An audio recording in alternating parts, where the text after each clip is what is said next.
बिस्मिल्लाहिर्रहमानिर्रहीम। अस्सलाम वालेकुम नाज़रीन, आप यूट्यूब चैनल देख रहे हैं। मैं इमरान खान हूँ।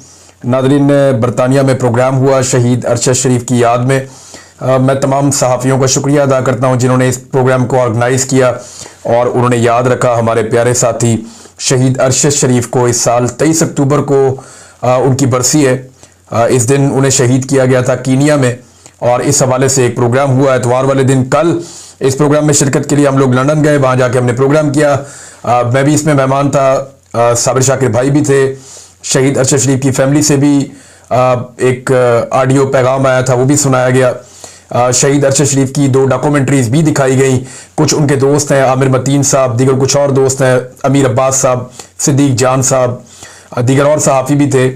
तो इन तमाम ने वहाँ बातचीत की और साबिर शाकिर भाई ने बड़ी तफसीली बातचीत की केस के हवाले से, हक़ाइक़ के हवाले से।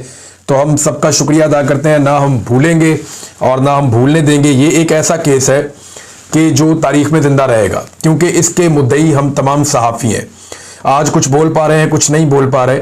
जो नहीं बोल पा रहे उनके दिल में भी दुख है और कल वो ये सब आवाज़ उठाएंगे। ये जिन लोगों ने जुल्म किया है वो हमेशा इन सीटों के साथ चिपके नहीं रहेंगे। हम उन्हें कटहरे के अंदर लेकर आएंगे। जब ये मतला साफ होगा तो उन्हें इसका जवाब देना पड़ेगा। अभी सिर्फ इंतज़ार हम ये करते हैं कि जो बातें हम करके आए, जो हक़ाइक़ हमने सामने रखे, उसके बाद एस्टेब्लिशमेंट अपने कौन से मज़ीद टाउट्स और असासे लॉन्च करती है ताकि वो बेनकाब हों और हमें पता चले कि कौन कौन आजकल एस्टेब्लिशमेंट के लिए या मिलिट्री एस्टेब्लिशमेंट के लिए टाउटगिरी का काम कर रहा है। खास तौर पे सहाफ़ियों में से मुझे इंतज़ार रहेगा कि कौन कौन अब इसका जवाब देने के लिए लॉन्च किया जाता है। नाज़रीन, ख्वाजा आसिफ साहब के मैं स्टेटमेंट्स देख रहा था। ये तो शर्मिंदा भी नहीं होते, यानी इस उम्र में आके बंदा कम से कम ये कर लेता ना कि मेरी उम्र की शर्म हो जाए, यानी शर्मिंदा भी नहीं होते। बहुत अजीब किस्म की डिटाई है। वैसे शर्मिंदा तो इन्हें तब होना चाहिए था जब ये उस्मान डार से इलेक्शन हार गए थे और जनरल बाजवा से कह के इन्होंने सीट ले ली थी।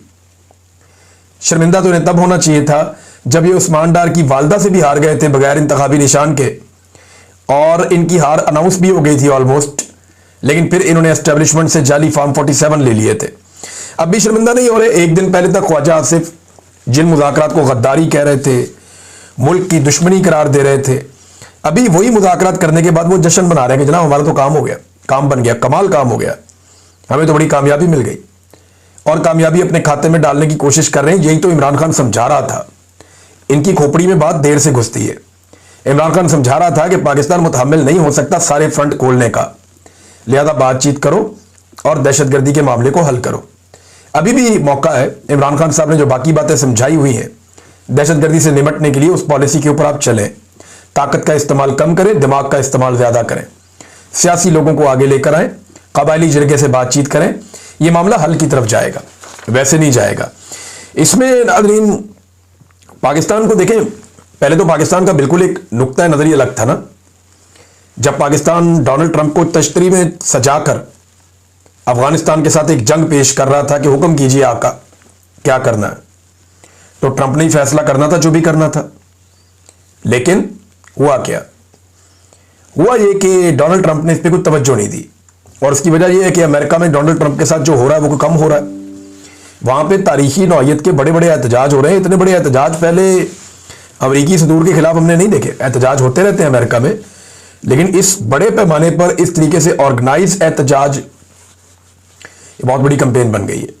नो किंग्स मूवमेंट, कि कोई बादशाहत नहीं है, ये मूवमेंट चल रही है वहां पे अमेरिका में, ट्रंप के खिलाफ चल रही है। और ट्रंप ने लोगों को चिढ़ाने के लिए एक अजीबोगरीब आर्टिफिशियल इंटेलिजेंस की वीडियो लगा दी। वो लोग और चिढ़ गए।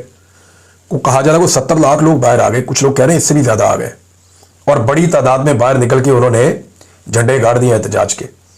लेकिन वहां पे मैं हैरान हो रहा था, ना कंटेनर लगते हैं, ना गिरफ्तारियां होती हैं, ना चादर और चारदीवारी का तकद्दुस पामाल किया जाता है, ना बंदों को उठाया जाता है उनके घरों से, ना खवातीन को सड़कों पे घसीटा गया वहां पे, ना गोलियां चलाई गई। भी अमेरिका के पास तो बेहतरीन हथियार है, उनकी फोर्स तो बहुत ताकतवर है पाकिस्तान की फोर्स से। आपने देखा ना, आपके आर्मी चीफ भी वहां जाते हैं तो कैसे मुहज्जिब होकर खड़े होते हैं, जो यहाँ के सबसे ताकतवर आदमी है। तो इसका मतलब है वो बहुत ताकतवर है अमेरिकन। लेकिन उन्होंने यूज ऑफ फोर्स अपने लोगों पर नहीं किया। ये इकदार होती है मुल्कों की, उन्हें पता है कि अपने लोगों को नहीं मारते। लेकिन आप देखें पाकिस्तान में हमारी जो मिलिट्री एस्टेब्लिशमेंट है वो ऐसी पॉलिसियां बनाते हैं जिनमें वो अपने लोगों को मारते हैं। अब जब ट्रंप ने इस पर तवज्जो नहीं दी तो पाकिस्तान को एक और बात का खतरा पैदा हुआ। पाकिस्तान के पास कुछ इंटेलिजेंस रिपोर्ट्स हैं, और ये मैं आपको जिम्मेदारी के साथ कह रहा हूं, इक्का दुक्का जगह पे ये चीजें छपी भी हैं, लेकिन मैं जो आपको न्यूज दे रहा हूं ये मैं अपने सोर्स से आपको खबर दे रहा हूं, और ये कंफर्म भी कर सकते हैं जो जर्नलिस्ट हैं इस्लामाबाद में, रावलपिंडी में। पाकिस्तान की इंटेलिजेंस के पास ये इतला है कि भारत बहुत